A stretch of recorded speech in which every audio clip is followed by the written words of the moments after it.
Again, good morning, everyone. Thank you all for joining us today. Just real quick, a few housekeeping items. We have muted everyone, so we're not hearing any potential crunching of papers and moving around. But we want you to actually, please be interactive. So if you have a question, certainly just post it in the chat room. I'll be monitoring it. I should introduce myself. My name is Heather Goodnight. I'm with Triumphant Software. And the other thing that you can do is raise your hand. So sometimes we get into this mode of listening, and it's hard, depending on the delays of voice and things like that. But I will make sure that we get your questions answered, as well as, if you've got one that you'd like to discuss further, raise your hand and we'll unmute you. So with that said, Watchful Software and Triumphant Inc. are really excited to introduce Patrick Floor as our guest speaker today. Other than the credentials, which if you'll go to the credential page, Patrick, there you go. Other than the credentials you see on the slide here, Patrick's analyst experience will bring to light how to look at multiple sources of data, understand their frameworks, bias, and how to measure breach costs in your own environment. So the what's in it for me, why should you care about deconstructing the cost of a data breach? As the scope of security professionals continues to grow within the enterprise, the security program gains more significant. Unfortunately, we've seen that many of those budgets don't always grow accordingly. So today's webinar focuses on providing you guys the information that you guys would need to represent risk monetarily and defensively. So with that, Patrick, I will hand it to you. Okay, well, thank you, Heather. Good morning, everyone. Here's what we're going to talk about today, what I'm going to talk about today. Each one of these topics could be a discussion of hours and hours and hours, so I'm going to be flying a little bit high and going pretty quickly. I think I would like to just make a comment at the beginning about why I became interested in all of this in the first place. It had to do with the TJX breach back in 2007, and I just didn't quite believe what I was reading in the press and in the blog sphere, that the cost of that particular breach could be billions and billions and billions of dollars. Something didn't quite ring true, so I put on my analytic hat and started thinking about it and started breaking down the different attributes and domains and other things involved in understanding a data breach. So here are 6 topics we're going to cover: threat landscape, types and costs of data, sources of data, examples of specific breaches, and then I'll have some closing remarks. So threat landscape, obviously something of huge interest to all of us. The threat landscape is composed of actors who work on the inside, actors who work on the outside. Some of them are malicious, some of them are not. Sometimes it's just a simple mistake. Sometimes it's an act of nature. There are all kinds of threat actors. So the slide we're looking at here just takes some numbers from 3 different sources.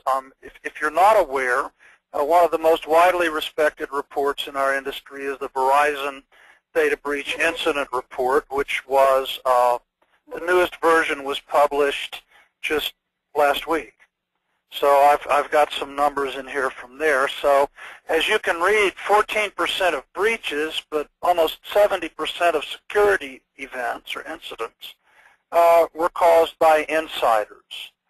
Ponemon and Symantec looked at this a year ago and found about 33%, and then CERT, the folks at Carnegie Mellon University, who actually have an insider threat center. They have a database. They published a great book, if you're interested in this, on the insider threat. They found numbers in the low 20%.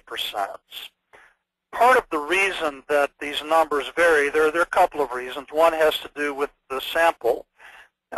Each of these groups is looking at a different sample, and each one of them would stress to you, you have to be aware of what's called a sampling frame bias, or if you've ever worked in medicine, something called a bias to external validity. Basically, you have the data that you have, you report on what you have, and you tell people to be judicious when they consider the data and when they apply it to their own circumstances. External threats are the ones that tend to make the press more often, generally speaking, unless it's a flaming example of a malicious internal threat. Companies tend to be very quiet about them. Oftentimes, they don't even prosecute the people responsible. External threats, though, the hackers, all the different kinds of attacks that we know about. I include negligence as a potential external threat. You could have a business partner with poor security practices. You could have somebody working from home. There are a lot of ways that external threats can cause compromises. Here's some numbers from the different surveys that over 90% of data breaches, but only 31% of incidents in the current DBIR were caused by external threats. And I should say, I didn't put it in here, external and internal are defined quite precisely in the report. Something that strikes me as very interesting is this 76% of network intrusions caused by weak or stolen credentials. That one really kind of amazes me. 58% of external threats are involved with crime, and then 40%, just to cite another number, caused by malware. The malware number in the DBR is actually down a bit from the year before. It's hard to tell whether that is meaningful or it's just because of a different sample. So always keep that in mind. So who are the external threat agents? Well, as you can read here, that mostly they're criminals and state affiliated, or else unknown. The new DBIR actually does something very interesting in its graphics. It attempts to split out in most of the graphics the difference between financially motivated exploits and state-affiliated type of exploits, or criminal and state-affiliated. And one of the things you see is that the organized criminals are pretty much after financial data, but that the state-affiliated agents are almost entirely interested in intellectual property. The other thing we're going to see on the next slide is almost all compromises of financial information were rated by the Verizon team as low or very low difficulty. Almost all of the moderately difficult and highly difficult exploits that they investigated and their partners investigated were related to state-sponsored theft of intellectual property and espionage. So I thought that it's a pretty clean split if you read the report, and I found that really very interesting because the nature of the attacks, the nature of the persistence, the criminals are pretty much interested in smash and grab. They're interested in targets of opportunity, although from time to time they do make a specific target of someone, whereas the people interested in stealing your intellectual property and the state actors are quite motivated to stay below the radar, remain invisible for as long as they can, and keep drinking from the well for years and years and years. And one of the slides we did have in here, but we took out, had to do with the length of time to discover an attack. And there are a number of sources. Mandiant publishes a report called M-Trends, the Verizon report, and others that suggest that most data exploits aren't discovered for at least 6 months, and some of them aren't discovered for years. So something to give you a thought. All right, so that's a little bit about external threats, the who and the what. So what about the data that they're after? What kinds of data do you have? Well, here are 5 categories that come to mind that might be of interest to an external party or might be exposed by accident. Operational data would include things like internal email and phone lists, might include network diagrams, might include setup for machinery, could really include any kind of data that you need to run your business. Intellectual property, maybe, the famous one that comes to mind is that formula for Coca-Cola allegedly hidden in a safe somewhere. Plans, merger and acquisition plans, that sort of thing. Financial information would include bank account numbers, tax returns. It might include unreleased financial statements that would be posted for publicly traded companies, but just not quite yet. If you could get hold of those a week or two in advance of their publication, you might come out really well in the stock market. And then, of course, PII, name, address, birth date, social security number, and a lot to be said in this subject, not enough time to do it, but what's really interesting here is that the definitions of personally identifiable information are continually changing, and people are starting to make account of the ways these things can be correlated. So you might have two independent types of personal data that really wouldn't be considered protected, but when you put them together, all of a sudden you have something. I'll just mention I was at a cybersecurity conference 2 weeks ago in Boston called Source Boston. If you ever have a chance to be in Boston and go, it's an amazing conference. Wendy Nather, I'm going to plug her a bit. She's an analyst with 451 Group, gave a talk on the chemistry of data. And she really addressed this emerging area of concern about how you take this piece of data, that piece of data, and a third, and you combine them together almost like chemicals, and you end up with something maybe you really couldn't have anticipated or expected that might create the type of vulnerability that would have never crossed your mind. Protected health information, or PHI, well, I'm sure everybody has heard of HIPAA and high-tech, and they just in the last month or two they published the interim final rule, and this stuff just keeps becoming more and more burdensome. Those are the kinds of data, and now I want to talk briefly about costs, which is obviously something of huge importance to all of us. I'll bring you back to my initial experience of getting interested, not quite believing what the analysts would say. Very definitely there are costs involved with a data breach. Just exactly what they might be and how you understand them can be a little bit difficult. Your breach might not be the same as my breach, and so let's get into that. One of the things you don't often hear discussed, at least I don't, maybe you do, is when we talk about cost, whose costs exactly are we talking about? Well, typically we're talking about the breached entity or organization, but there are a lot of people who incur costs when data are breached. Here's a list of some of them. When you have a big credit card event with fraud, usually it's the issuing banks that pick up the tab. Most banks even waive, at least in the United States, most banks will waive the $50 deductible or whatever you would call that, and they eat the whole thing. But you stop to think about it. Customers could experience a loss, business partners, and certainly taxpayers. And there's a question I ask at every conference when I'm talking to people is, when the Secret Service or the FBI comes in and investigates a big data breach, do they actually send an invoice? So if my company is breached and the Secret Service runs up $500,000 in investigative costs, do they send me a bill?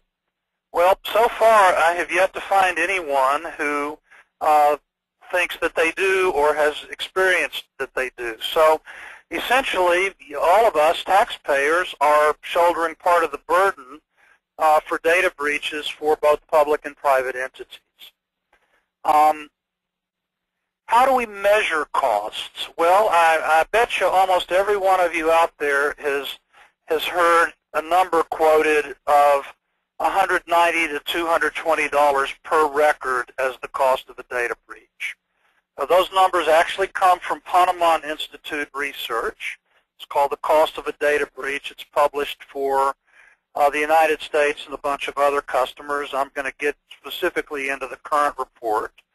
And that's what you'd call a per record cost. And there are certain types of breaches and there are certain types of costs that are incurred during a breach that scale according to the number of records, but maybe not in the way people would necessarily think.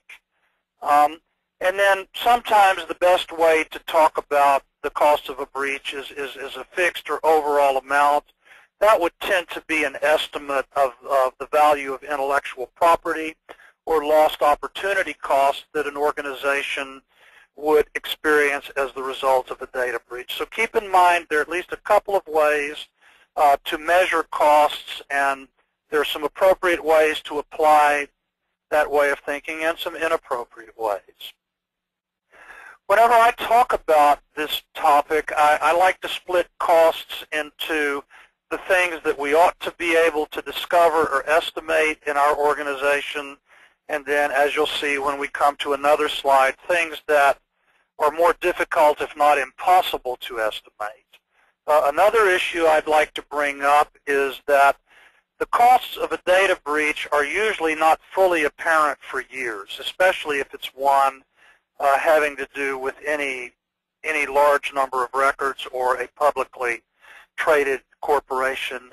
You folks may be aware that the SEC issued some updated guidance last year, I believe, that stressed that companies, publicly traded companies, had an obligation to both regulators and shareholders and potential shareholders to disclose material impacts from data breaches that had occurred and material impacts that might occur from deficiencies in their information security or threats that they thought they faced. So we'll come back to that in a minute, but just to give you an example, I've been following several breaches for years, TJX, Heartland, Sony, and Global Payments, and you really have to go to the SEC filings to understand what's happening. So TJX, I've been reading the annual and quarterly SEC filings since 2007. And even with the disclosure, it's still often difficult to figure out what's happening. Okay, so I'm at 20 minutes. I've got about another 15, right, Heather? Okay, I'll assume that that's right. As you look down this list that's been up on the screen for a while, these are things that in your organization you ought to be able to get an estimate for. Maybe not an exact estimate, maybe a range with the most likely estimate, which is actually something my company, RiskCentric Security, specializes in estimating these kind of categories and building probabilistic analyses around them. But somebody in your organization ought to have some invoices for incident response and forensics, for public relations, legal costs, for the cost of providing credit monitoring, and somebody should know what you paid if you got fined by a regulator. Okay, so here are some other things. One of the things people don't think about, and there have been a couple of breaches of information where this has come to play, typically HIPAA high-tech and FTC enforcements. CVS Caremark, for example, agreed to a settlement with the Federal Trade Commission over allegedly having disposed of some pharmacy records in a dumpster. There is some question whether they actually did, but I guess they thought it was easier just to agree. They agreed to upgrading certain aspects of the information security program. They agreed to doing a big risk assessment. And then they agreed to 20 years of every other year auditing of their information security program. So even though the fine they paid, which was like $2 million, $2.25 as I recollect, and maybe another $1 million on the information security risk assessment, it's this 20 years of $1.5 million every 2 years of audits is where the sting really comes in. And I think Walgreens got hit with something like that, and it's a fairly typical scenario when you have to settle with the FTC. I do want to talk a little bit about the kinds of costs that are difficult to estimate, things that I try to stay away from. And frankly, to express an opinion, I wish more speakers on this topic would just give it up. When you try to estimate a loss of competitive advantage, shareholder value, reputation, etc., this is very, very slippery business. For example, TJX, as best I and many other people can determine, suffered only a temporary blip in shareholder value, and within a year, their stores were doing more business than they had done in the previous year when you compare same store year over year. Reputation loss obviously annoys people. It's a hot button with senior executives, but when you really sit down to try to quantitatively measure what did it mean, most of the time what you come up with is it really didn't mean much. Now, that's not always true. Some people are punished severely for data breaches. One of the card processors back in 2005 or 6 actually went out of business. I think it was Diginotar, was a certificate issuer a year or so ago. Had a big breach, was compromised. They ended up shutting down. So I think the point I want to make here is when you are trying to evaluate what any given data breach might cost your organization, please be very, very careful when you consider these elements, because it's much easier to be wrong than it is to be right. I'd like to briefly go through some of the resources that are out there for estimating and understanding costs of data breaches. I've already mentioned briefly Ponemon, and I won't be saying too much more about Verizon's DBIR because they really don't have a lot of information about cost. Their materials or their report is based upon forensic incidents and the analysis of forensic case reports, not just their own. But this year, I believe they had another 18 participating organizations, including the Secret Service, law enforcement in Europe, Australia, and also Carnegie Mellon University. It's a great report. I don't work for Verizon. I've been a critic of theirs in the past, but I do have a number of friends who work on that team, and I've been reading it for 5 or 6 years, and every year they get better. So this is the best one yet. I think you will be well rewarded for giving it a little time. You should be able to find it easily. So Ponemon Institute is one source of data. They publish a number of reports. I'm going to talk about 2 of them. The 2011 Cost of Data Breach, which was actually published in March 2013. The new report is almost ready to go, but it's not published yet, so we're all going to have to wait to see how the numbers change, if at all. But here are a couple of things to remember when talking about Ponemon data, that they specifically limit themselves to breaches between 5 and 100,000 records.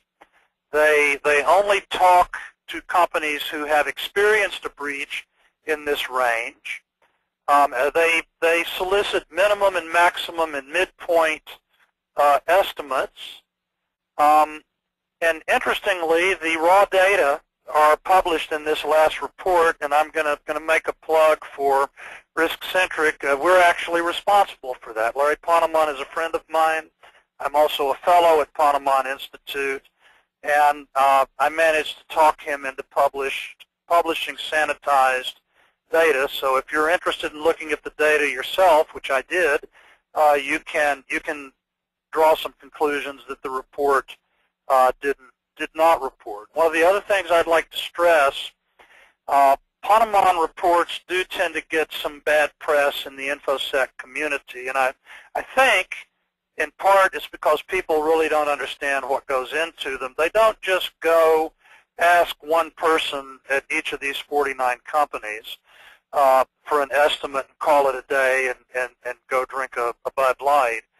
In some of the companies, they conduct as many as 20 or 30 interviews with different people, and they combine all that together. So even though it's a survey methodology, and survey methodologies have known limitations, it's comprehensive and thorough. The other thing, and this is a huge mistake people make when citing these data, there is a specific disclaimer that the per record average should not be applied to large breaches. I forget which page it's on, but it couldn't be more plain. So it doesn't work to say, well, I might lose $1 million records at $200 a record. I mean, Larry Ponemon would be the first person to tell you you shouldn't do that. The dynamics of big breaches are very, very different. Here's some of the numbers from the last report. They did not publish a median or a minimum. Well, they published minimum and maximum. So the average, $194 a record, $5.5 million, down some from 2011. Of interest to me is that the median is about $1 million less than the average, which means that half of the breaches were less than $4.5 million, half were more. And if you take this even further and calculate a mode or most likely value, you will find that the typical breach was more in the range of $1.5 million to $1.7 million.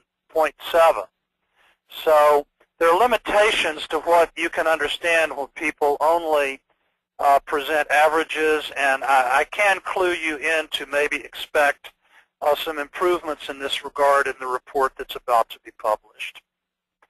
They also publish a cost of cybercrime study, which doesn't particularly measure data breaches.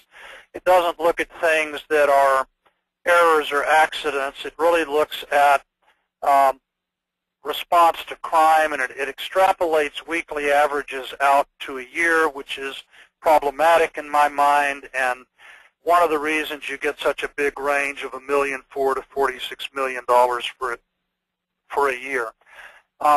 We are working on a talk having to do with something called the flaw of averages. There's a wonderful book, if you're interested, by a Stanford statistician, very readable. You don't have to know any math or statistics to understand it. The book is called The Flaw of Averages. It's by a man named Sam Savage. Great reading. Can really enlighten you about where averages can be helpful and where they're actually downright harmful and misleading.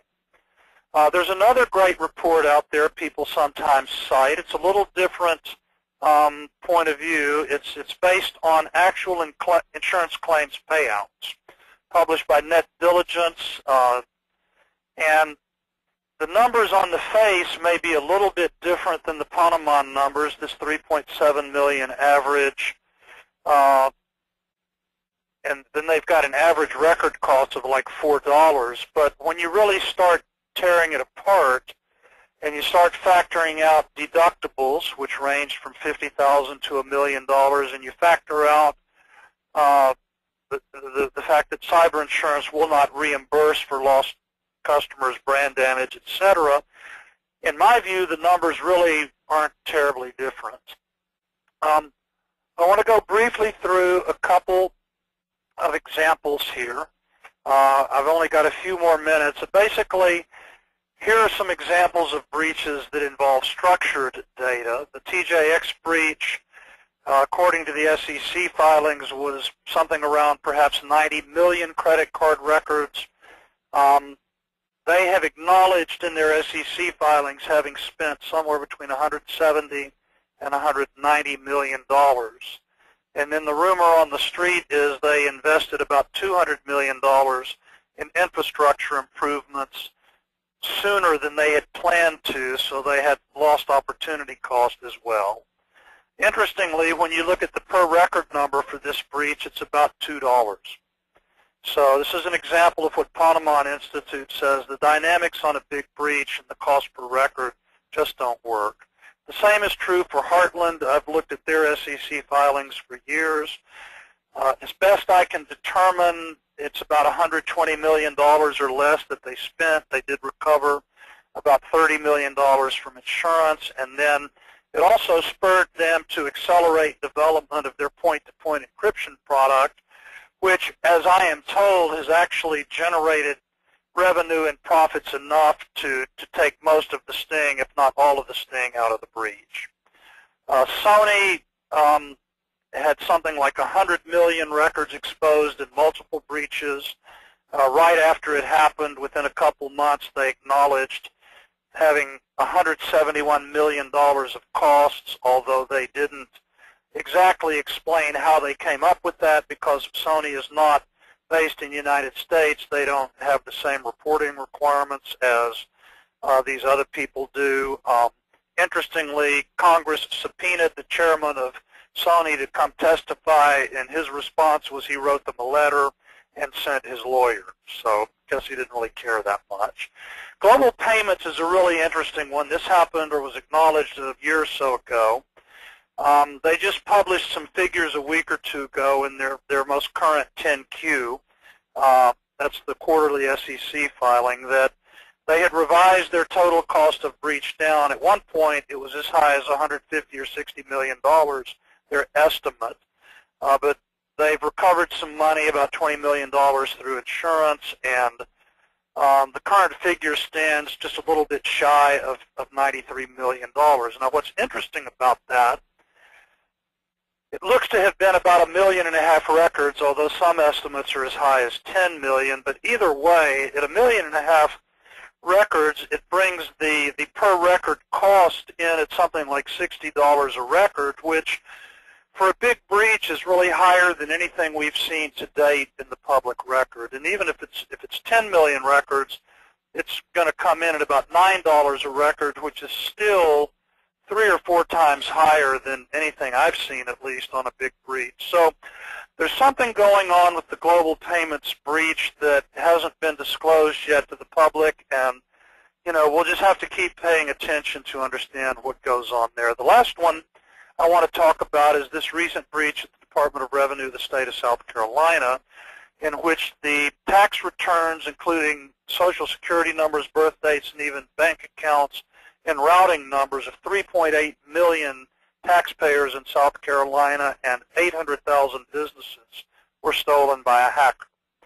Now, this one's been in the press a lot. The governor of South Carolina took a very proactive position, holding weekly news conferences, encouraging people to sign up for credit monitoring. And there are just a couple of things of note I want to mention about this. They estimate that it's going to cost about $20 million to take care of all the ramifications of this breach. At least that's what the legislature has set aside. About 12 or 13 million of that is to provide credit monitoring. And the most interesting thing is, last time I looked, over 22% of the affected people had signed up for credit monitoring, which may not strike you as a big deal, but typically what we've seen is that it's rare that more than 10% of people actually sign up, and more typically it's less than 5%. For example, the state of Texas Comptroller's Office had a breach similar in a way to this one in South Carolina, but only 3% of people actually signed up for credit monitoring. So these are examples of breaches of structured data. These all involved financial information, credit cards, that sort of thing that could quickly be monetized. The other thing I want to talk about briefly is unstructured data. There was a story, which should be things like intellectual property plans, secrets. These are the kind of things you really don't measure on a per record basis. So in the press a few years ago was a story, I have no way to verify it, but the Chinese, we like to pick on the Chinese, I think possibly for good reason, had stolen the plans for the new presidential helicopters. It was a $32 billion deal. I don't know if it caused anybody to change the plans, but it was certainly embarrassing. Coca-Cola has had its name in the press a couple times. Most recently, a competitor in China stole their merger and acquisition bid plans and underbid them for a large bottler in China. It was a $2.5 billion deal that Coke did not get as a result of cyber espionage.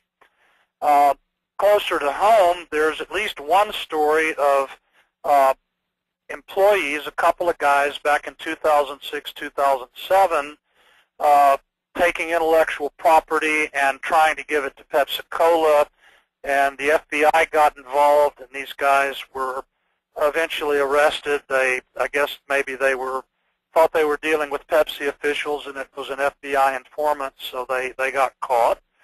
And then Ford Motor Company had a similar thing. It turns out he was a Chinese employee. I don't know what's up with the Chinese. Maybe they're just good at this. Was trying to hand over a bunch of plans and engineering designs to a Chinese car manufacturer. This happened both at GM and at Ford, different person. And the estimates, although not substantiated how they came up with the amount, were $40, $50 million lost to the company. So, you know, we have to be concerned not only about the structured data, which is maybe a little easier to think about, but also the unstructured data. I want to just talk briefly, and I think I'm almost out of time for my portion. One of the things we're working on at RiskCentric, part of my personal research, professional research, is trying to see if we can build a model to more precisely or more reasonably estimate the correlation of cost and breach size. And the basic answer is not yet.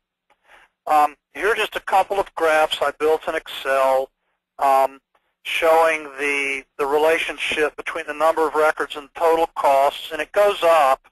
But if you're familiar with linear regression and you know what this R-squared value means, even though the line looks very straight and it rises, you always get a straight line with this kind of analysis, and the 0.41 number suggests this correlation is really not very strong. So yeah, the more records, the more it's going to cost, but just more precisely than that, we can't say much. And then when you look on a per record basis, well, you'd expect the cost per record to go down as you have more records, and it certainly does, but again, it's a very weak correlation. So we're still working on it. RiskCentric and I are actually co-authors on a paper that will be presented at George Mason University in June at the workshop on economics of information security, or the WISE seminar, and I and some other folks are working on a model to refine this. So I've been going pretty fast. I hope I've said something of interest to you. Basically, this is kind of the wrap-up, that there are many, many kinds of threats and many different kinds of breaches, and as I said earlier, my breach and your breach may not be the same, i.e. one size does not fit all. Breaches are caused by all sorts of things besides maliciousness. They involve many types of data, many types of costs, and there are useful preventive, detective, and mitigating technologies, which unfortunately time does not permit me to get into that too much, but I am at this point going to introduce my friend and colleague, the chairman and CEO of Watchful Software, Chuck Foley, who is one of the sponsors of this webinar. And Chuck, I want to thank you at this point, and also Heather, I want to thank you in Triumphant.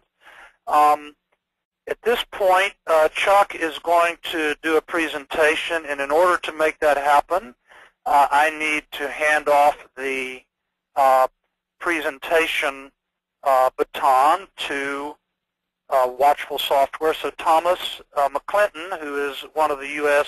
sales reps, is actually going to start driving now.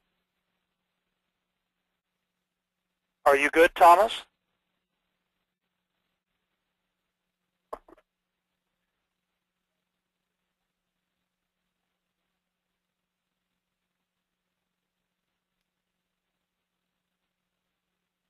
All right, can you guys hear me? There you go. I thought the webinar There had we go. thrown me out because I was finished. No. We had a little muting problem. So thank you. I appreciate you guys spending some time today. Patrick went over a lot of detail and a lot of data. We're going to kind of roll up our sleeves, get a little more real world, and see how some of this applies from a "oops, I made a mistake" kind of perspective, which is what happens every day. So Thomas, if you hit to the next slide, please. It seems like controlling access to our information has gotten to be a really, really difficult problem. As Patrick went over, there is chapter and verse on data breaches that are caused either by people coming in from the outside or, as in the case of Coca-Cola, Ford, GM, major medical manufacturers, et cetera, WikiLeaks, people are actually on the inside. So Thomas, if you hit the space bar, for the last 10, 20 years, we have spent massive amounts of money. Customers have spent billions of dollars trying to secure the perimeter, build a stronger network perimeter to protect those users and that information. It's anti-spam, antivirus, intrusion prevention, intrusion detection, next-gen firewalls, you name it. Hit the key, please. The problem is, if you're an enterprise with a lot of users, one more time, please, those users are causing the majority of the breaches where information is actually getting out. According to most of the studies you'll see, negligent insiders, as an example, listed by Global Knowledge as one of the top 10 cybersecurity threats of 2013, it's those insiders that are causing the loss and leak of information. They send things to Gmail accounts, they send things to people on the outside, they put them in Dropbox accounts, they put them on USB keys, carry them around their iPhones, or send secure information via email to places where it's read on BlackBerry or iPhone or Android devices that can get lost, stolen, hacked, and cracked. Hit the key, please, Thomas.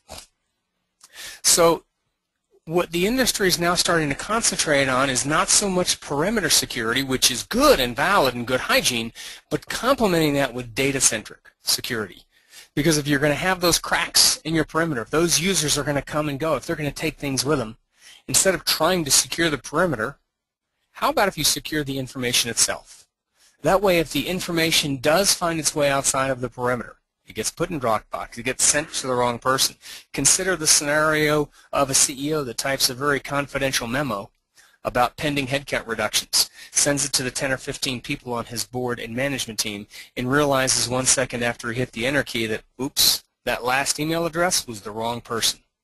That happens every day. Or a vice president of sales that's considering leaving a company. We all know what they do for the week or the month before they leave. They fill up every USB key they can get their hands on with customer list, pricing information, costing information, HR information, and it escapes the control of the network perimeter. But what if that information was locked? What if you could keep those kind of data breaches from happening? Hit the key, please, Thomas. That's really what data-centric security is meant to address. With a data-centric security solution, organizations can define their own security model. And it's probably going to be a multi-level security model.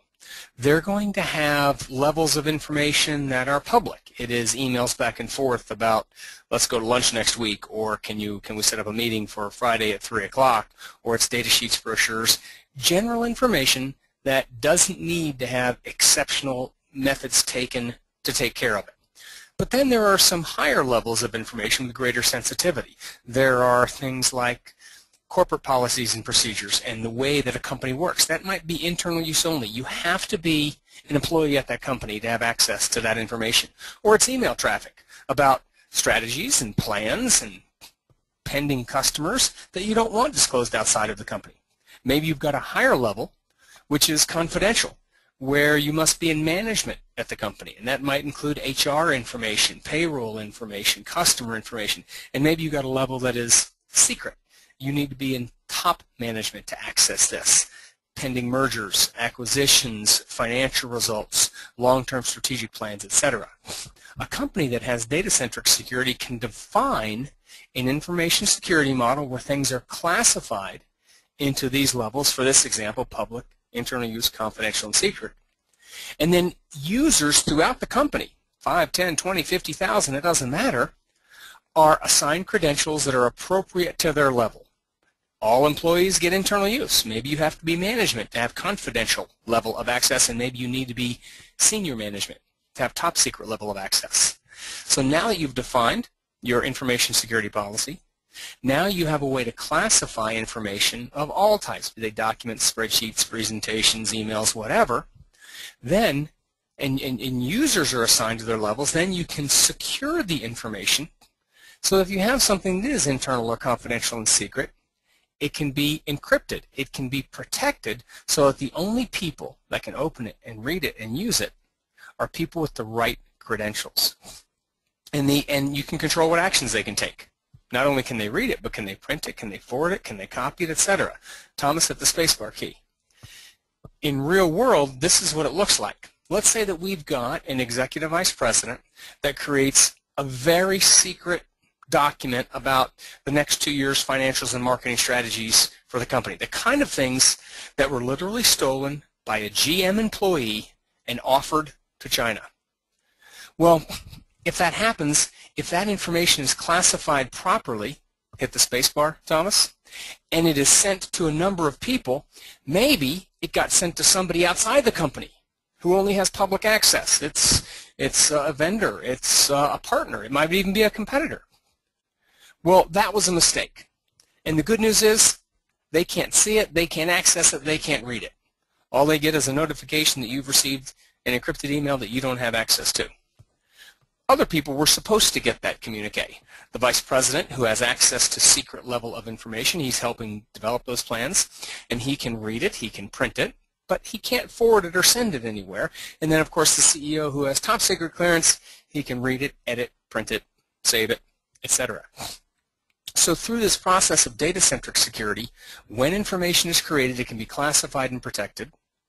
And then no matter where it goes, if it gets out through malicious intent or if it's an error, it's okay, because only people with express credentials can access it and use it.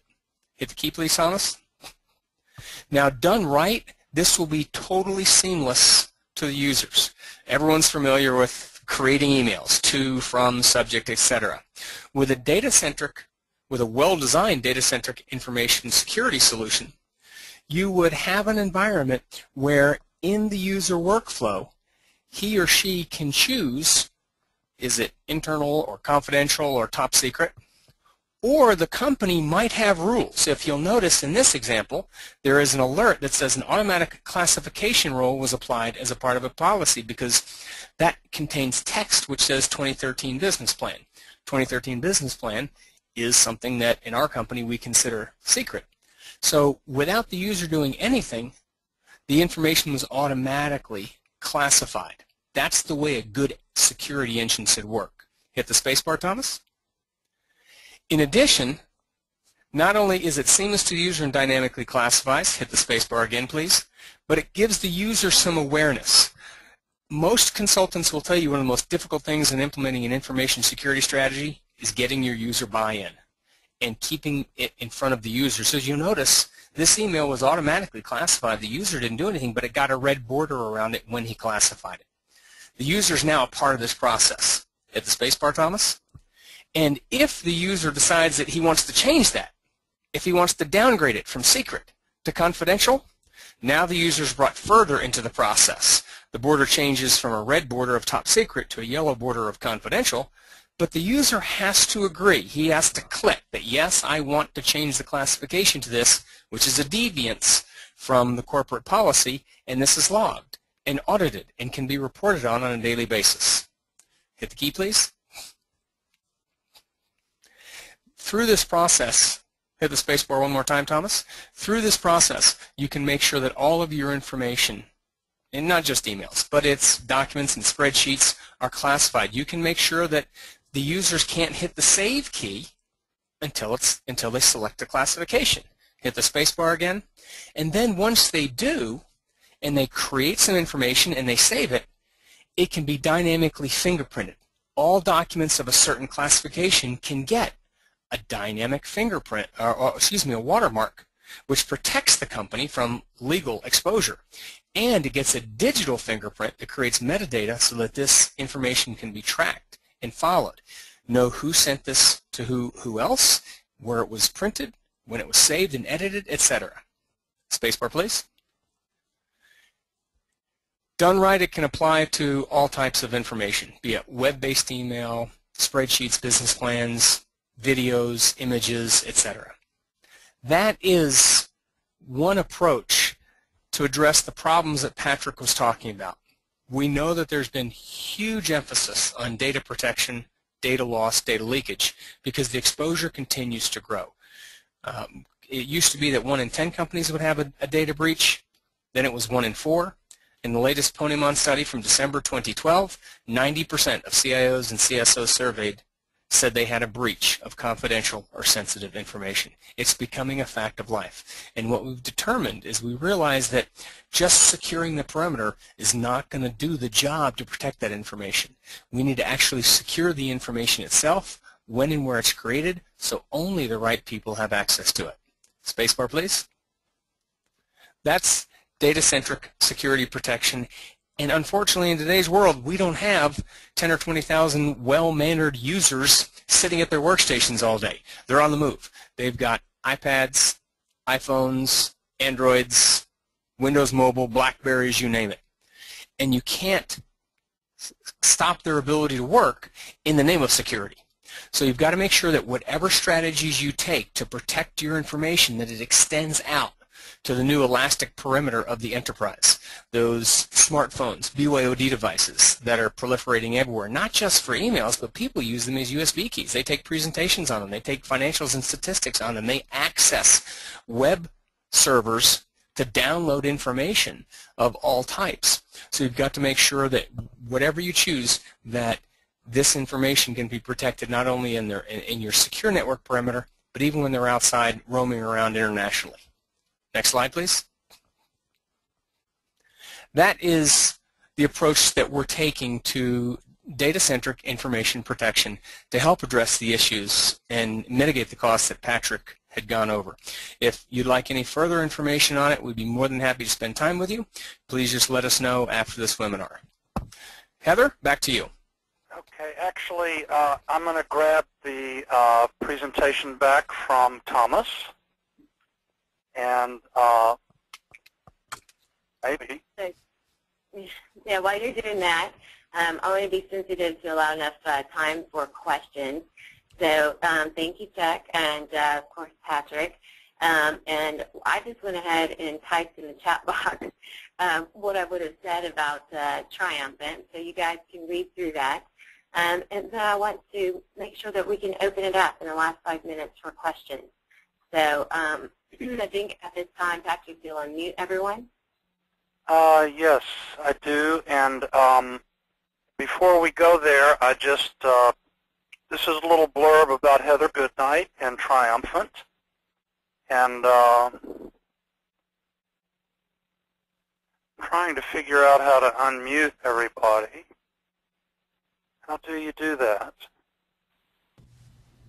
Maybe like that. Muted.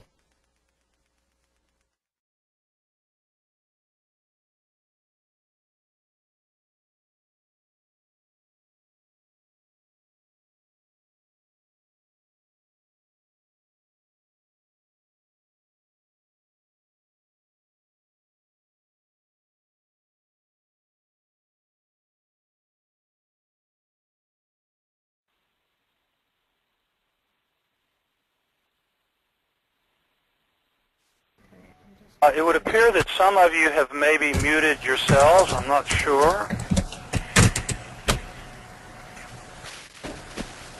If you have a question and you're muted, would you please raise your hand?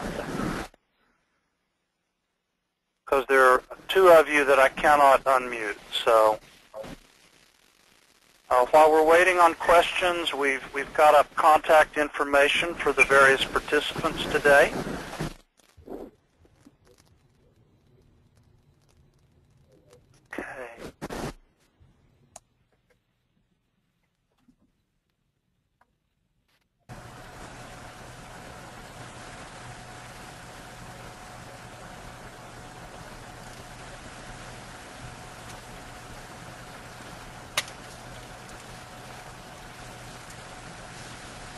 topic.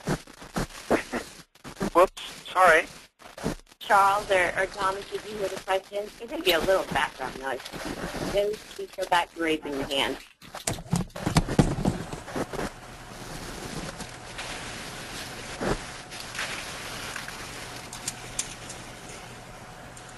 Okay, so, Chuck, can you hear me? I can. Okay. Yes. Okay, good. So can you see the question? I cannot see the questions. If you read them to me. Okay. Yes. So for new data, the solution is clear, but what about old data? How is it possible to apply watchful software? So for old data, I can tell you how we do it. There may be other ways, but in Watchful we've created a set of tools that our partners, such as Triumphant, use that can go across existing file shares or servers to be able to scan existing unstructured data, things like emails and documents and presentations, etc., to see if they contain either context or content, such as the owner or certain content. Let's say that you have flagged for your company that anything that says financial results is confidential, or anything that says company confidential, as so many companies have a template they use for that. So you can scan existing data to find out if it matches those criteria, and if it does, then the classification will be applied and the encryption will be applied, and anybody with those rights will be automatically able to use it.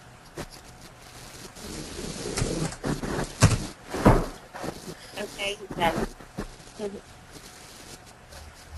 think kind of thinking of it. Okay, I am not able to unmute. Forgive me if I get your name backwards. Ayapa Reddy. I click on mute and nothing happens. So she must have herself muted or himself muted. Yeah. So we have another question. I think this is maybe probably a good one for the group at large. He says, do you believe the insurance companies like high secrecy and often their software reputation? That would seem to be maybe a question for me, Heather. I'm not exactly sure I understand it. If the question is, do I believe that having a cybersecurity policy, insurance policy, encourages companies not to disclose? Is that what you mean? If it is, I would tend to agree with that. One of the trends we're starting to see in breach disclosure is that by bringing in a law firm right at the beginning, breached organizations are starting to claim client attorney privilege as the reason for not saying anything about their breaches. So I don't know if that addresses the question or not. I haven't actually read a cybersecurity insurance policy. It would be interesting to know if there are maybe some stipulations that require non-disclosure. I've got a colleague. I'm going to find out about that. That's a good question, though, if I understand it correctly. I'm sure it's a good question, even if I don't understand it correctly, too. I do believe though that if there is a data breach and it's one that can put the company at risk financially, that if the company can show that they have implemented a policy and taken steps that are commercially reasonable and viable, that will significantly mitigate their potential financial exposure in the case of a breach. It's been shown time and again that companies that take steps like watermarking confidential documents to remind employees, and it's one of the reasons that you see the disclaimers on the emails these days. Yeah. I think it's really clear, and there's a good precedent for that. I agree with you completely, Chuck.